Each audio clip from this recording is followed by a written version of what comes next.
Hello, everybody, and welcome. I'm so excited that you're here. I have a fabulous conversation that I'm so excited to share with you. I'm joined today with Dr. Abby Jorgenson. She's an assistant professor of sociology and healthcare ethics at St. Louis University in Missouri and is a birth worker specializing in bereavement and bereavement support. Her forthcoming book with Ave Maria Press is entitled A Catholic Guide to Miscarriage, Stillbirth, and Infant Loss, Compassionate Answers to Difficult Questions, and it draws from her experience as a Catholic bereavement doula and lost mom. She lives with her husband, daughter, and friend in the city of St. Louis, where they enjoy playing board games and dancing. Welcome, Abby. Thank you so much for having me, Rita. I'm very excited to be here. I am so glad that you're here too. Oh my goodness. Abby and I just had a moment before we hit record, and I am so excited about this conversation, you guys. It's going to be so good. So I want to start off, Abby, by just hearing about what led you down this path. How did you get started in this beautiful work? Absolutely. So I get to do this work in a couple ways. I'm not sure which one you mean, but I'll tell both if that's all right. I got very interested in supporting families, especially through really terrible things, and also in studying how we can support them better through terrible things. Before undergrad, even knowing that I wanted to study families, I wanted to know more about families and what society could do to help them. And it was while I was in undergrad that I really started realizing how little support there was out there for families who were experiencing a perinatal loss. So that's a miscarriage where a baby dies sometime between conception and 20 weeks gestation. That includes a stillbirth where a baby dies somewhere between 20 weeks gestation and their birth. And that also includes infant loss where a baby dies sometime between birth and their first birthday. So realizing that this period from conception to their first birthday is so fraught, it's so hard, it's so common for families to lose a child during this time period. 1 in 4 pregnancies ends in loss. And thinking about how little support we had, that really helped me realize that that was where I was called. That was what I needed to be paying more attention to. It's not the only thing I get to study. It's not the only thing I get to do in the birth world, but both in my academic work and in my work in the community, bereavement has been the driving force for a very long time. The other things that I get to do revolve around families, still revolve around supporting them and helping understand how we can support them better. But bereavement is really what brought me here. And it was through the experiences of supporting other people who were experiencing their own losses that I really came to realize what a need there was, especially in the Catholic community, and that it became my life's work. Wow, that's amazing. I remember when I was engaged and we heard our pastor at the time give a homily, and he said, there's something in this world you're called to love, and you're supposed to love it. And if you don't, no one, it will never get loved the way that it's supposed to. And I think of that as you're sharing, Abby, how you came to this path. That's so beautiful. Wow. Okay. That's So really beautiful. I love that idea that we're all, yeah. I know. A friend once told me that vocation is your proper relationship to the people you're called to serve and to love. And I think that fits very well with what you're saying of like finding your vocation, knowing this is what I'm meant to do. And I don't know that I'm meant to do this for the rest of my life, but right now this is very clearly the call to honor and support bereavement families, and then also to study how we can support them better. I love what I get to do. It's wonderful. Amazing. That's amazing. And it's so beautiful that you felt called to that before you carried the cross. Like that's incredible. I mean, how much was this preceded by? How long had you been working in this capacity and studying these things before your own journey? About 4 years. And it's very different to be a grief worker before you experience that particular grief yourself and after. I think there are a lot more tools and skills that I've needed to have as someone who studies loss, as someone who supports families through loss, now having experienced my own. And that definitely makes a difference. But I think that my experience has really taught me how important it is that everyone knows that they can be a loss support person. It does not, you don't have to have had a loss in order to become something like a bereavement doula, which a lot of folks don't know what that is. So I'll just say like a loss support person broadly, right? You don't have to have had someone's experience in order to love and support them in that experience. And it is so important that folks who have had a perinatal loss or folks who haven't know that we can be that support person for other people. Yeah, for sure. For sure. So tell me what a bereavement doula is. So can I start with what a doula is? That might be Yes, a good yes. segue into this situation. Good I'm idea. curious, Rita, do you know what a doula is? Have you come across doulas before? I do. I Okay. do. All right. Yeah. I'll get to define it still for anybody else who doesn't know. I'd Okay. love to share that with them Yes. too, but I want to hear how you know what a doula is in a minute too. Okay. Um, Yes. a doula is a medical paraprofessional or a non-medical professional. So I'm not a doctor. I'm not a midwife. I'm really glad that I'm not. Instead of dealing with or focusing on someone's physical health, I get to be with them in their mental and emotional health throughout the process of pregnancy, birth, and postpartum. So that means that I provide physical support. I help when people are laboring. I help when people need ideas of how to get more sleep or how to deal with nausea or things like that. That means that I get to provide informational support, helping folks find the resources or learn about their options. What even are their choices in certain scenarios? That means I can help folks advocate for themselves with their medical team. Sometimes that means practicing scripts that you want to tell your doctor, no, I really want this thing to happen. We see that a lot. One of the most common ones I have with my Catholic clients is, how are we going to tell your doctor that your chosen form of birth control is NFP, right? Like, let's practice that. Like, let's work through that together, because that can be a really scary conversation sometimes, right? That can be an intimidating conversation for many folks. So I can help you advocate for yourself, or I can advocate for you if that's what's needed in that moment. And then there's also the emotional support. My main job as a doula is to hold space for all of the transitions that happen when someone becomes a parent. I get to be that person who's paying attention to how you feel in a birth room.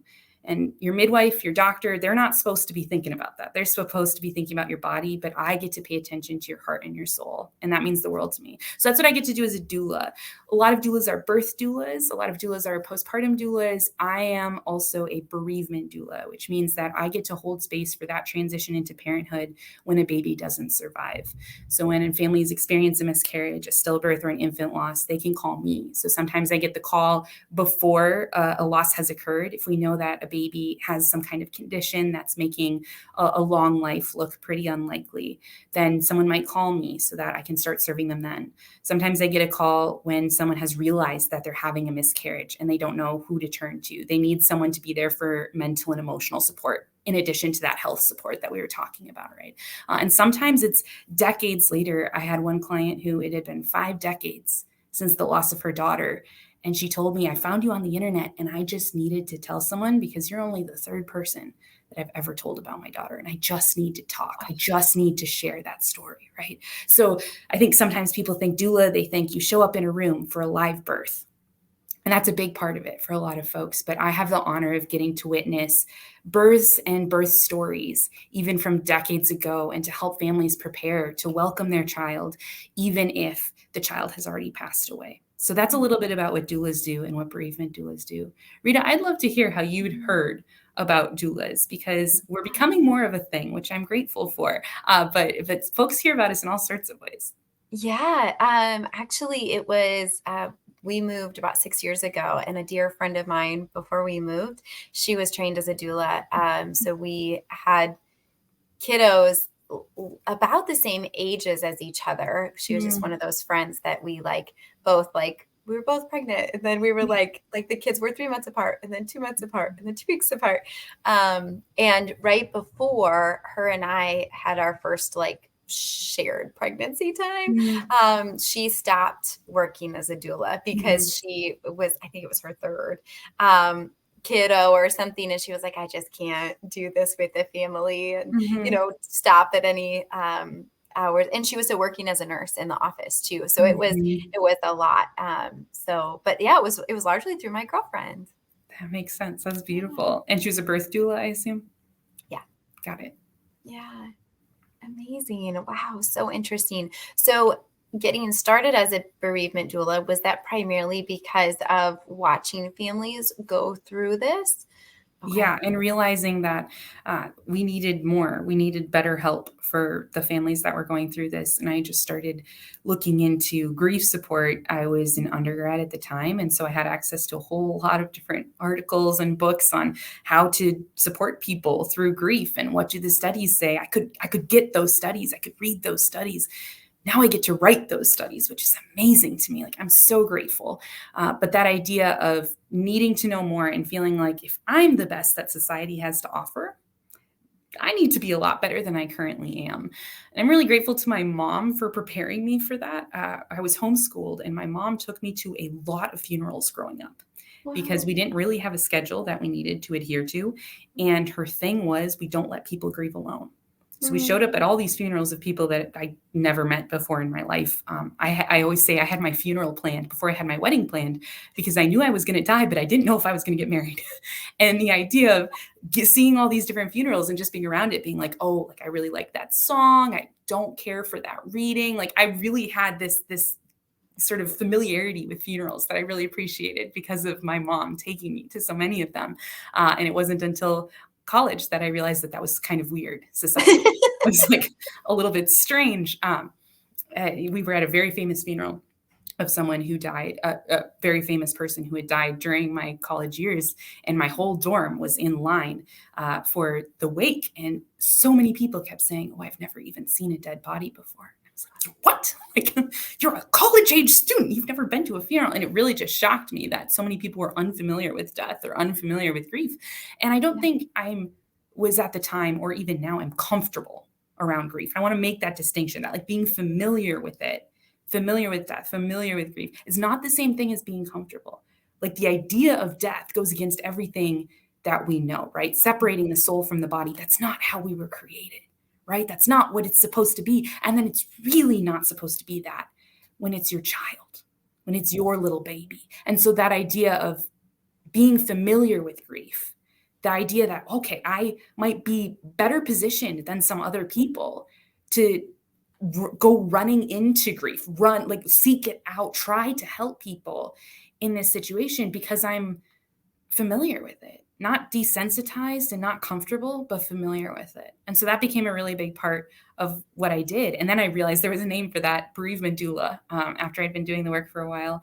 Then I took an expected live birth doula training a few years after that because bereavement work is really hard to do sustainably, both financially and emotionally. And then getting to incorporate more expected live births into my practice has been really beautiful too. But I think most people become a birth doula and then become a bereavement doula. I had sort of the reverse there. But I'm just so grateful that I came in through death. I'm so grateful that I had that upbringing that really made me familiar with it. And I think that has been God's and my mom's gift to me that now hopefully I can use to give others as well.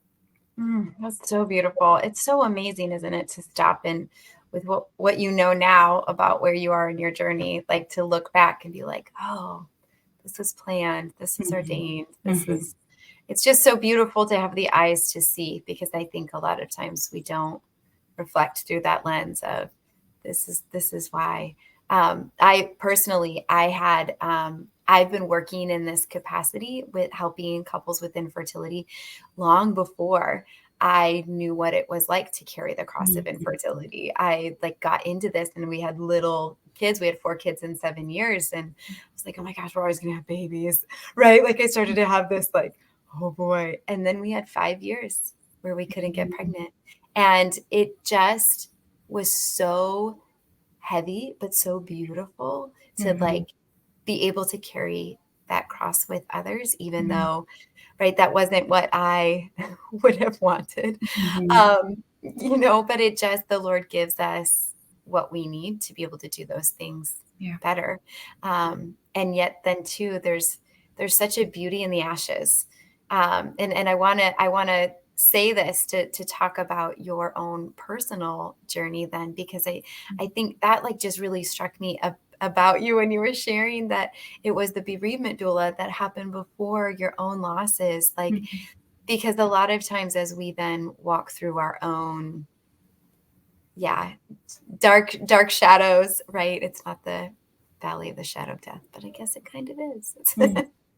So tell me about that, Abby, like how that, yeah, just using your work and then experiencing your own. And then Mhm. are you still working in that capacity as a bereavement doula, even has that been difficult? Yeah, yeah, definitely. I think anytime we're in such close proximity to death on a regular basis, that's difficult. And then if you add in your own history of loss, your own history of trauma, your own history of whatever the difficult thing may be, then that is difficult too. I've been really grateful that there are so many resources. There's so much wisdom, from ancestral wisdom to research wisdom to evidence-based wisdom on taking care of yourself as a grief worker, taking care of yourself as a person who works with hard things, who is also experiencing hard things, right? And that has been, it's been very important for me to remember that I'm not alone, that there's so many other people who have walked this path before me and so many people who likely will after. And if I can do this work healthfully, then that's my gift to the world. If I burn out after a week because I take every single person, I try to be every single thing to all those people while ignoring my own pain, my own grief, my own suffering, I will burn out and I will be useless to everyone at the end of that week. But if I take it slow, and if I take care of myself, and if I have the mental care support team that I need in place, and whatever else I need in terms of tools and strategies to decompress, to process, to pray, to work, to yell at God, to whatever it is at that moment, right? Then I can keep doing this for a sustained amount of time. Then I can continue to be in service to people the way that I'm called to be in service right now. So it's been so helpful to me to remember that I'm not the only one. And when you think about especially perinatal loss, there's so many people who work in birth who have experienced a perinatal loss themselves, or who work in perinatal questions that have experienced infertility, have experienced loss, these really difficult things. But there are even more people who have experienced hard things and then help people with those hard things later. If we think about the loss of a parent or the loss of a sibling, right? There's such community there. There's the worst best club to be a part of, the best worst club to be a part of, right? And I think that commonality has really gotten me through. How about you? What have been sort of the things that have helped you in those situations? You know, I think in a being appreciative of the amazing, incredible women that I have been able to minister to, but also learn from, right? Like, it's just so incredible. We recently had our first loss, and I felt very called to share it publicly. And that was really hard. It was hard to distill something so sacred, so intimate onto social media, right? That was really hard for me. And yet I knew, I was convicted I was supposed to do it. My spiritual director told me I had to do it. I just felt like I needed to. And then the way that these beautiful, incredible souls, these women that I have been blessed to journey with, responded to my own sharing, I just was absolutely blown away. Like, I don't even quite know how to respond to them, to tell them what that means to me, to have helped someone in those dark moments. And I'm sure you can resonate with this, Abby. Like, I was there ministering to them, and now they're ministering to me in a way that I just am floored by. It's just been absolutely beautiful. Yeah, that makes a lot of sense. I'm so grateful that you have that gift in this time of mourning. That makes a huge difference sometimes. Yeah, definitely. Definitely. So tell me more about your book. Yes. So this book is just absolutely everything that I could have imagined in terms of what I needed for my clients. And I am so grateful that Ave Maria Press decided to help me do it, because when I started this, I was asking questions of priests, like just emailing random priests, being like, where is this? What is the answer to that? Where do we find this? Because the catechism doesn't mention miscarriage, stillbirth, or infant loss, right? There's very limited discussion in church theology about questions, and most of it really honestly has to do with abortion, which is really, really hard when you're a lost parent. If you're looking for an answer, and the only answer the church gives you has to do with a situation that's very different than the one that you're in. And so I kept looking for these things and wondering where they were and not finding them. And the more that I worked on it, the more I kept complaining about how there should be more resources. We should have more stuff. And my doula trainer actually was the one who was like, why don't you quit talking about it and complaining about it and actually do something about it? It's like, well, I am not a theologian. And someone pointed out to me that there are theologians by academic training, and then there are theologians of necessity. And I really appreciated that, because I think every lost parent becomes a theologian of necessity to some extent, right? You have to grapple with questions of who is God that this can happen, And I think that's something that happens a lot to many of us when there's hard things. It doesn't have to be the loss of a child that can make us ask those kinds of questions, right? But then with the loss of a child, there are other questions too, like, can my baby get the anointing of the sick if we know he has a couple hours to live? And the answer is actually no. And a lot of parents are really floored by that, really hurt by that. And it takes someone compassionately telling them, like, hey, did you know the anointing of the sick can only canonically be given to someone who's of the age of reason? So it wasn't that a priest didn't want to give your baby the anointing of the sick. It was that they didn't even need it, right? That wasn't even something that they needed. So that kind of compassionate interpretation of church teaching, I really wanted that to be out there. And then Ave Maria Press asked me to be the one to help make it happen. And that was such an honor and such a vote of confidence. It was actually really funny. I had been thinking and praying about writing a book and had set it aside thinking, this is not the time. I've discerned that this is not the time. Maybe someday I'll get a master's in theology, or maybe someday then I'll be qualified to write the book. And like 2 weeks after that, the editor reached out to me and said, hey, I saw a piece about your work and I'm wondering if you have ever thought about writing a book. Well, actually, I just discerned not to, because I thought no one would actually think that it was valuable or true. And she's like, I think you should reconsider. So that's how the book came about, in just ways that I never could have dreamed or imagined, just so beautifully, so wonderfully. And I'm really grateful for it. So the book is set up as a Q&A.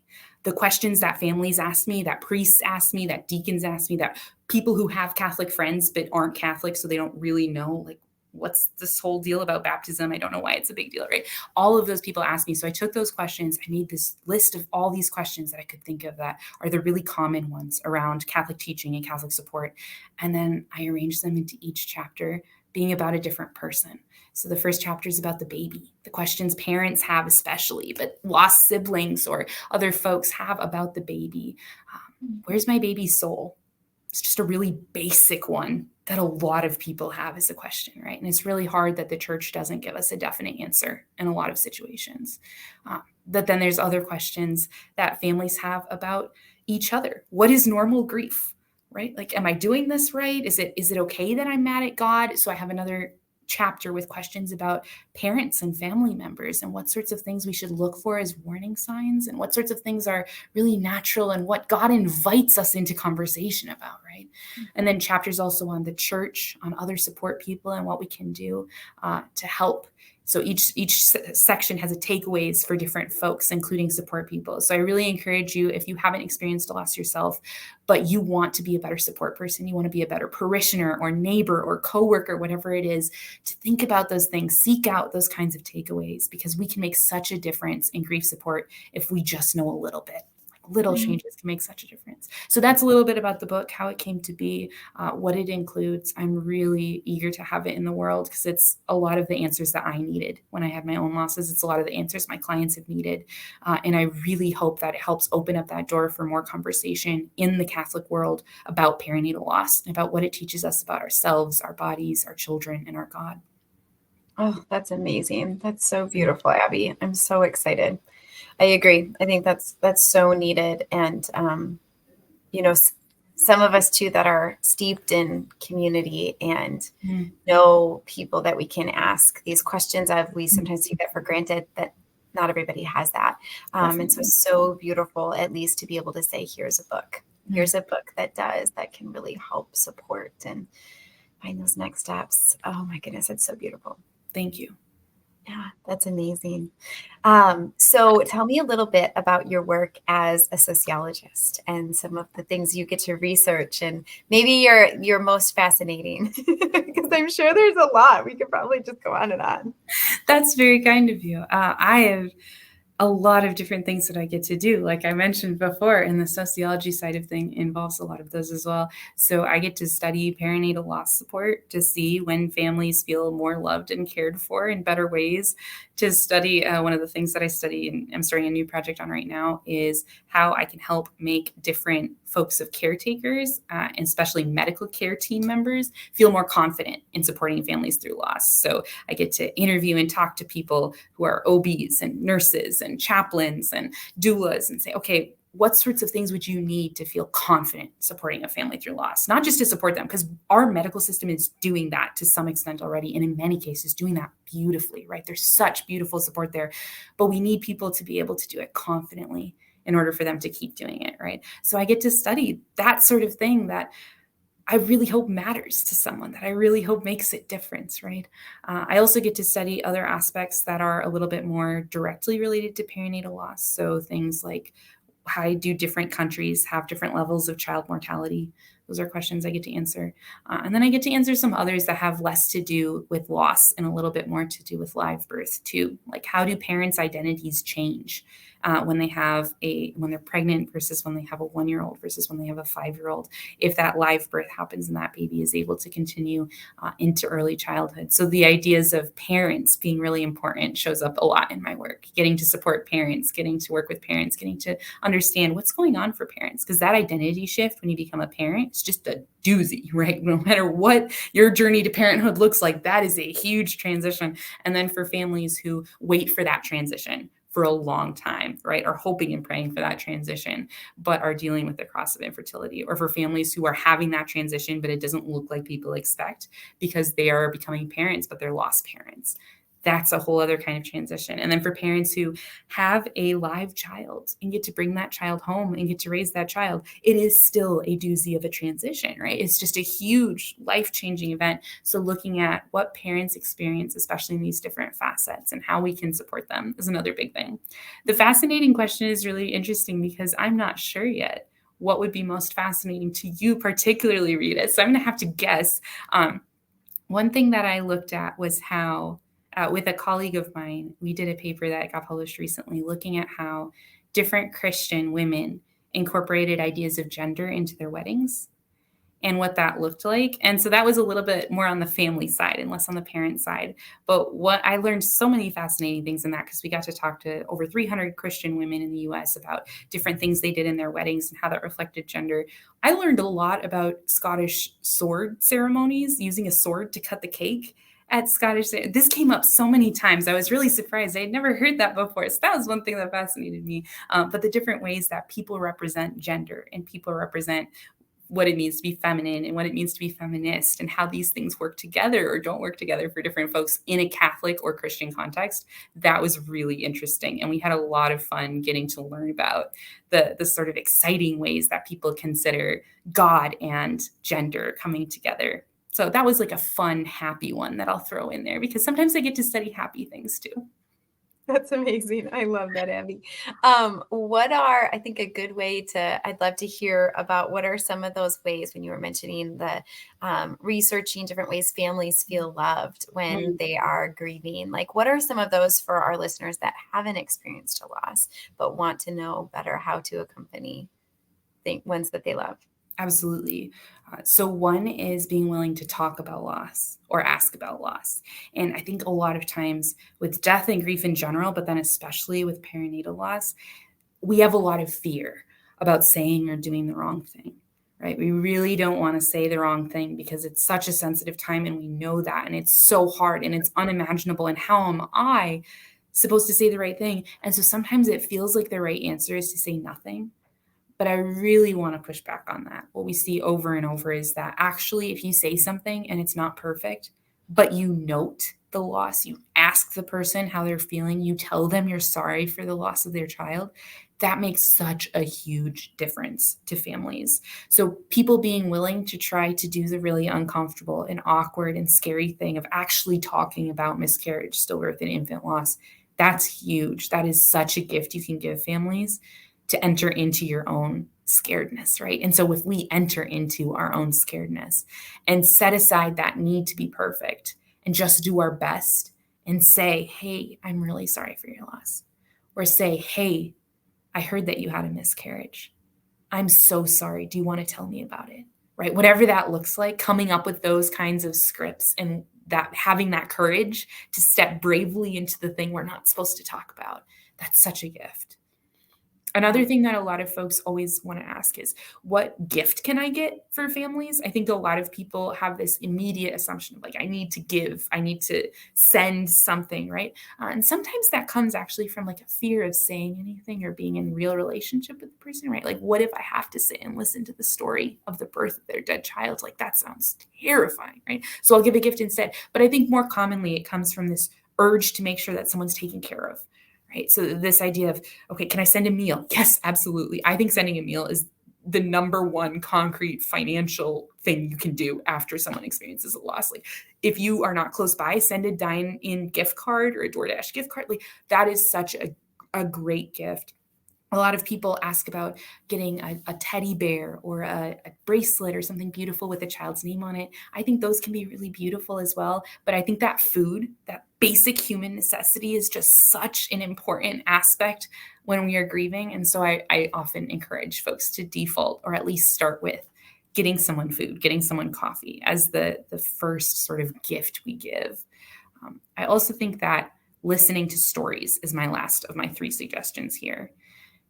There is a lot of research that shows us, and my own experience would really highlight this as well, that people who get to share the story of their child's existence, even when it's very brief, feel more loved, feel more supported, even if that's really, really hard for them. So somebody who tells you the story of their miscarriage, or tells you the story of the time they met their child, but they were already dead, if you get to be the recipient of that story, that is a huge gift.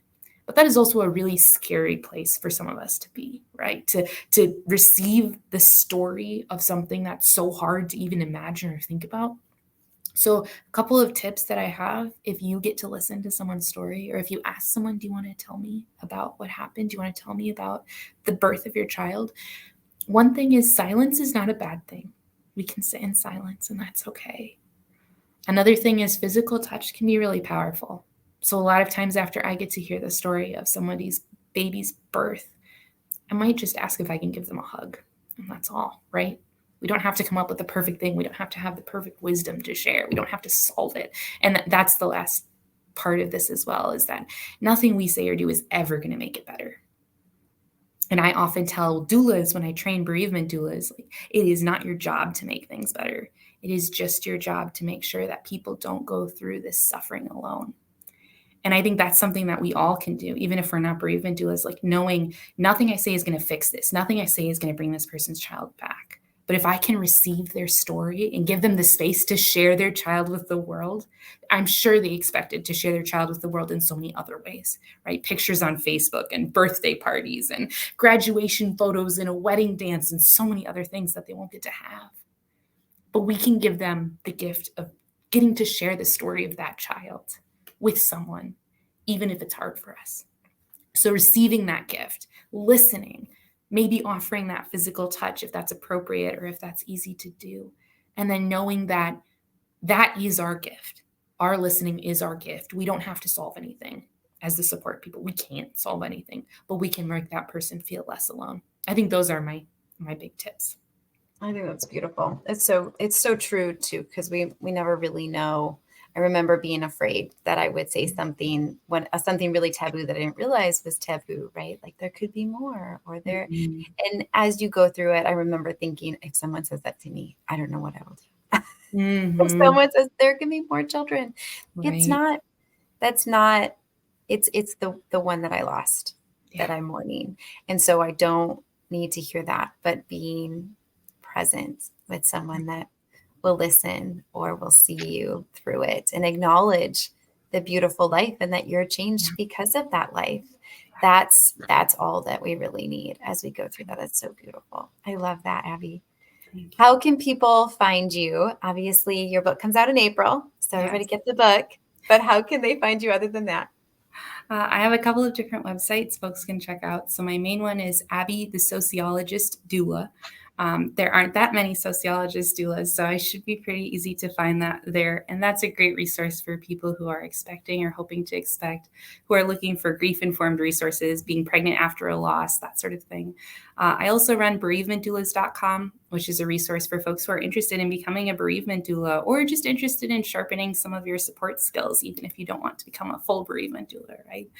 And then my other website, Catholic Bereavement Doula, is the one where Catholics specifically can find resources, ideas, and more information about the book once it's available.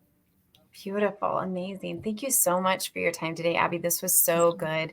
For all of you listening, I pray that this blesses you in some way, or please share it with someone that you know and love that maybe is going through something really heavy and really hard. I think Abby is such a beautiful wealth of information and support. And whether you know somebody that's carrying something heavy or wanting to be a better support person, please share her. Help me share her with the world. Thank you so much again, Abby, and I hope you all have a good rest of your day.